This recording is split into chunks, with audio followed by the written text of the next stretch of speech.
It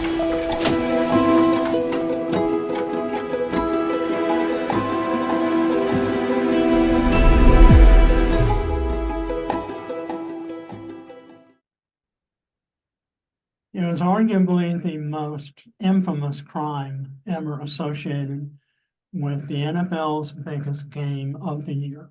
Super Bowl 35, held January 30th, 2000, was the very first Super Bowl ever hosted by the city of Atlanta in the massive football complex known as the Georgia Dome, which has now, of course, been demolished.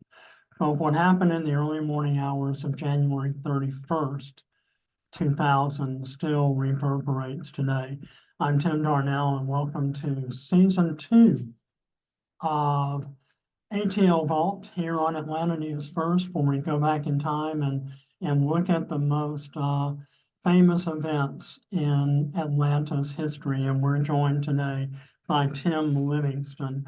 Now, Tim is an award-winning podcast producer of the NBA referee scandal investigative podcast called Whistleblower. However, he has recently launched, after a 3-year investigation, a new series of podcasts on Apple Podcasts in association with Tenderfoot TV and Audacity called The Raven. On roughly around in the early morning hours of January 31st in the year 2000, Ray Lewis, who was already by then a Baltimore Ravens linebacker who was well on his way to a Hall of Fame career, was involved in an altercation outside a Buckhead nightclub called Cobalt, the Cobalt Lounge. 2 men, Richard Lawler and Jason Baker, were stabbed to death in an altercation outside that particular Buckhead establishment. 11 days after that particular crime, Ray Lewis, along with 2 other men, Joseph Sweeting and Reginald Oakley, were arrested and charged in their murder. However, Ray Lewis would go on to plead guilty to obstruction of justice, and represented by one of the most famous, well-respected criminal defense attorneys in the nation, Don Samuel and Ed Garland. He received a 1-year probation and a $250,000 fine, if I'm not mistaken, from the NFL. Less than a year later, Ray Lewis would become Super Bowl 36 MVP, as the Ravens would go on to win the NFL championship that year. His 2 associates, Joseph Sweeting and Reginald Oakley, would stand trial later that year and would be found not guilty or exonerated. Until no one to date has ever been found guilty of those 2 murders. But you have, through your amazing investigation, and I listened to the first edition of The Raven this morning before we spoke, you embarked on a massive investigation. I'm not going to ask you to tell us what you found, but what was it that drew you to this case? I got approached after Whistleblower by a couple documentary filmmakers who wanted to basically do a version of Whistleblower where I investigated crime, but film it. And so we talked about several different stories. That deal never came to fruition, but they were really into this story, which, as being from Los Angeles, not really having any connection to Ray Lewis or to any of the characters, I didn't really gravitate towards it. But then I got deeper into it and I realized that I witnessed an eerily similar murder in Los Angeles as a kid about a year after this crime. So at that point, there was this deep emotional pull to unravel this thing. And yeah, just started investigating it. And 20 years later was the right time to do so. Clint Rucker and Paul Howard, who I'm sure a lot of your listeners know, they were in office until 2020. And a big part of this case big part of the story is understanding the prosecution side of this case. And those guys couldn't talk until 2020. And I luckily started this podcast in 2021 and started there and got a lot of really interesting information that we unravel over the course of the show. The first episode of The Raven, as I recall, is entitled "Who Is That Dude?" And you went to Akron, Ohio, where a lot of the individuals who were involved in this case are from.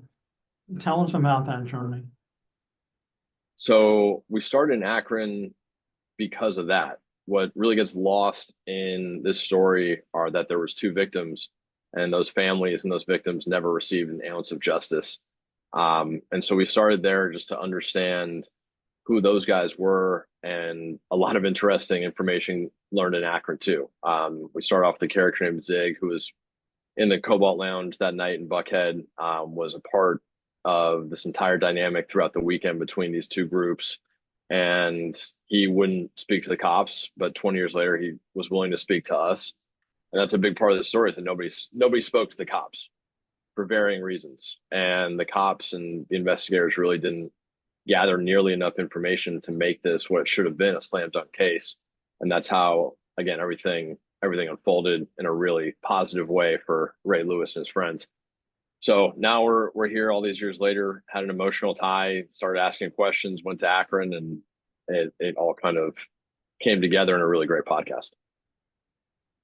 Take us through the events that night. I mean, I remember the case, and this is arguably, probably today, still remains the most exciting Super Bowl in NFL history. The St. Louis Rams defeated the Tennessee Titans, first Super Bowl Atlanta ever hosted in the Georgia Dome, which at the time was a world-renowned football facility. Now we have Mercedes-Benz Stadium, but this happened 23, 24 years ago. Take us through the actual events of that night and into the early morning hours of January 31st, 2000. Yeah. What happened? So there was a group from Akron that both of the victims were a part of. About 40 people from Akron, Ohio came to promote a rapper named Chino Nino, who at the time was an up-and-comer in the rap world. He had just recorded a song with Juvenile, who's a very well-known rapper. And they all came to Atlanta to promote Chino Nino. So they were in the Cobalt Lounge that night for that purpose. And then Ray Lewis's group was there just partying with Ray. And there was, as both groups were leaving, there was allegedly, I think we pretty conclusively established that a member of Ray Lewis's entourage named Reginald Oakley starts an argument between the two groups, and it continues for, again, this all happens in seconds, maybe a minute or two. But they start arguing, they start walking down the street, Ray Lewis's group towards his limo, the Akron group towards their next destination, and something happens between the two groups. There is, within a moment, and this is what we're trying to uncover in this podcast, who started it, what was that catalyst. But there was a catalyst, and the two groups started fighting, and then two members of the Akron group wound up dead with stab wounds, multiple stab wounds to vital organs. And we're trying to uncover who did the stabbing, what caused the fight. There's just a lot to uncover in this case. We started off with a ton of questions. In reading and refreshing my memory regarding this, Ray Lewis was somehow involved in the altercation, and there was a suit that he was wearing that apparently was covered in blood. One of the victim's blood, samples of one of the victim's blood was found in his limousine. One of the big questions in the case was what happened to this supposedly blood-covered suit. Am I correct? Yes, the suit, it's a little bit of a red herring. I mean, there's just so much more like this, the disappearing suit, which Ray Lewis's attorney years later in an interview with CNN claimed was just at the cleaners. We don't think that's true. That suit it's certainly interesting, but there are so many bigger pieces of this story. As we dug into it, the suit became a really, really small thing, which I think gives you an idea of, if you do know about this story, then you probably know about the suit. And hopefully it's enticing to hear that the suit, by the end of it, you're like, who cares about the suit? What did you learn about Atlanta when you were doing your research? You said you're from Los Angeles and wasn't familiar with it. What did you learn about the city? A lot. I think it's really interesting, just in general, cities trying to get people to move there. right? A city is a business in and of itself. They're trying to expand that business. And Atlanta in this time, late not really throughout the 90s and early 2000s, was trying to boom as a city. And obviously there's a lot of great things in Atlanta. It's the biggest, most, there's the biggest city in the Southeast. There's a lot of things that would entice a lot of people to move to Atlanta. I think are doing so currently. But yeah, the branding part of like just a city and how a city wants to brand itself, right? So Atlanta was trying to brand itself as this up and coming city. It's a great place to live, and there's fun events. There's the Super Bowl. There's the Olympics. Like that's it seemed like Atlanta was very much trying to establish itself. And then at the Olympics, the 1996 Olympic Park bombing, and then fast forward to 2000, there's a double homicide in Buckhead. It really, I think, affected the morale, maybe just for a short time. Like I think 20 years later, I know Atlanta's more than rebounded, but I think they were just two gut punches to this up and coming city at these two huge events. So yeah, I've learned a lot about Atlanta. I think it's really interesting. I think the city today is great and a place where everybody should want to live. But at this time, and we do get into the system, the Paul Howard's office, the police department at that time was a mess. So we get into a lot of stuff. Like the city's bones it was still a very young city. Like if you look at how the detectives were like one detective on duty at all times in the city of Atlanta. That's one thing we learned. Like there was after the Super Bowl, all these people come to your city, hundreds of thousands of people descend upon your city. You have one homicide detective working morning hours after. And that was common. That was just something that Mike Smith and his department thought was enough for a city of Atlanta's size. So there's a lot of really interesting things. And Atlanta is definitely a big character in the story. Tell me a little bit about Paul Howard. Now, he was a DA in Fulton County for many years, ran for reelection, was reelected several times, but in 2020, he was ousted by a former assistant DA who worked for him, Bonnie Willis. Bonnie Willis is now obviously pursuing a number of huge high-profile crime or trials. One that we're covering here in Atlanta regarding rapper Young Thug and the YSL alleged gang, and the other, of course, which everyone knows about, her indictment of former President Donald Trump. Tell me about her predecessor. Paul Howard is a really interesting character in the story. He was the district attorney, so he was a bureaucrat, he was a politician, but he was a former trial lawyer, former prosecutor. And so after years, many, many years of not trying a case, he put himself as lead chair in this case. And unfortunately, that did not work out well. He was going up against Don Samuel, Steve Sadow, who's defending Donald Trump, Bruce Harvey, and a number of other very talented defense attorneys. And Paul Howard got absolutely owned on every single major part of this trial. So, unfortunately, I think Paul Howard was a politician, and I don't mean that in a positive way. And so you probably know more about his reign as Atlanta's district attorney than I do. But after learning about how he handled this case and led this case, it was, I think it's gonna be pretty disheartening for Atlanta listeners. Now, the victim's family, Richard Lawler and the family of Richard Lawler and Jason Baker, you talked to Richard Lawler's brother. They believe Ray Lewis got away with murder. What do you think? I think I would love to answer that question a day before our second episode drops, but your listeners are going to have to hang on for the entire ride.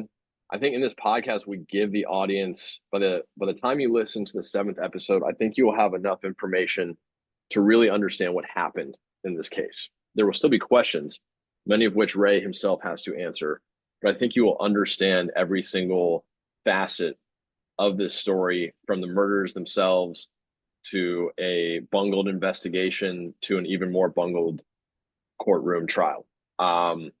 So with that being said, I think a lot of questions will be answered, with a lot of good questions still remaining by the time we get to the end of this thing.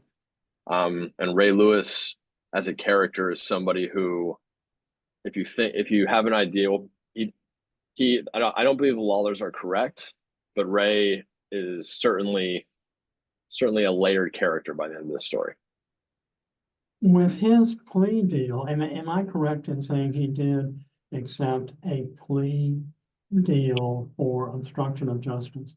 Do you think there's any portions of that agreement that prohibit him from speaking on this in a more public or thorough forum?